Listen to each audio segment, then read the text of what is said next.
नमस्कार दोस्तों। रक्षाबंधन की सभी मेरे भाई बंधुओं बहन सबको हार्दिक शुभकामनाएं।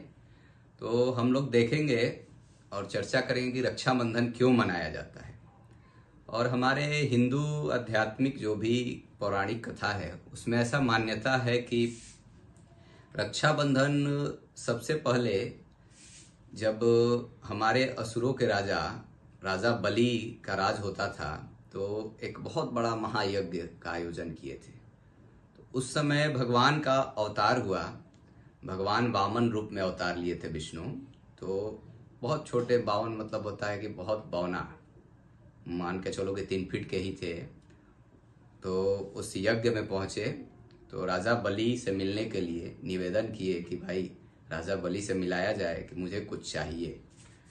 तो राजा बलि वहां पहुंचते हैं, वामन भगवान से मिलते हैं तो पूछते हैं क्या चाहिए आपको। तो 3 पग भूमि मांगते हैं कि बस मेरे को 3 पग भूमि दे दो। राजा बलि हंसने लगता है कि इतना छोटा आदमी है, 3 पग भूमि मांग रहा है, वो भी इतने बड़े राजा के पास आया। हंस करके बोलता है कि और कुछ मांग लो, जो चाहिए बोलो, हम आपको दे देंगे। तो नहीं, कहते हैं कि वामन भगवान कहते हैं कि नहीं, हमको सिर्फ 3 पग भूमि दे दो, बस मैं उतना में ही खुश हूँ, उसी में रह लूंगा।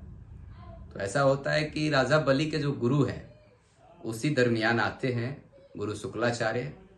तो उनको चेतावनी देते हैं राजा बलि को। जब राजा बलि और भगवान वामन के बीच वार्तालाप चल रहा था तो उसी दरमियान राजा बलि के गुरु गुरु शुक्लाचार्य आते हैं और राजा बलि को बताते हैं कि आप जो ये समझ रहे हो इनको वामन बौना, ये वामन नहीं है, ये भगवान विष्णु है, स्वयं विष्णु है।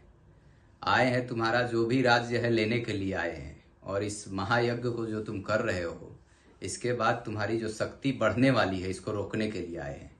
ये भगवान विष्णु का छल है। लेकिन तब भी राजा बलि कहता है कि हम तो भाई वचन दे चुके हैं, अब तो हम इनको दान देंगे ही। अपने वचन पर अटल रहता है और भगवान वामन से निवेदन करता है कि आप 3 पग भूमि ले लो, अगर और कुछ चाहिए तो बोलो। तो कहते हैं कि नहीं, हम 3 पग भूमि में ही संतुष्ट हैं। तब अपना भगवान वामन जो है बहुत विशाल रूप बनाते हैं। उसके बाद 2 पग में ही पूरे ब्रह्मांड और पृथ्वी को ले लेते हैं।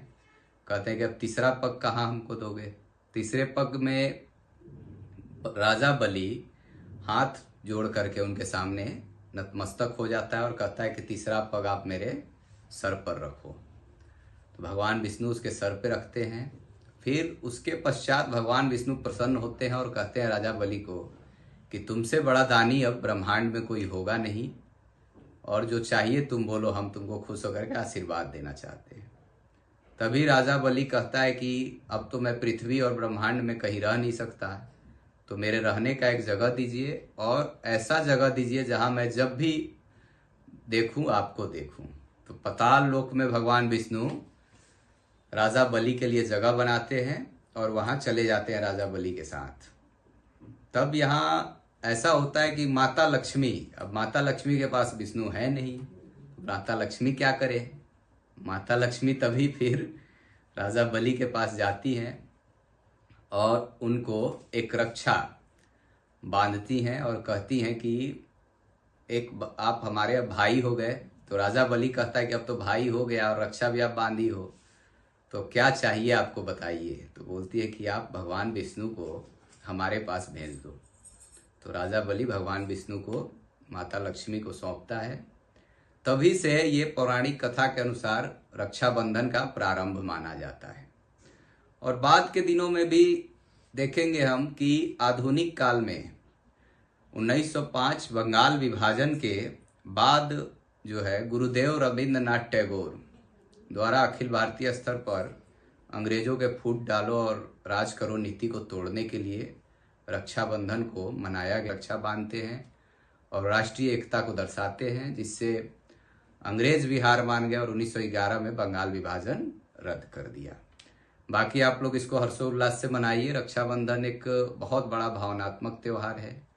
इसमें भाई बहन को जोड़ करके ही दिखाया गया, लेकिन इसका बहुत व्यापक रूप है, उसको समझने की जरूरत है। और इसको आप लोग अखिल भारतीय स्तर पर मनाइए। सभी जाति धर्म के लोग इससे जुड़िए और राष्ट्रीय एकता बनाइए। जय हिंद दोस्तों।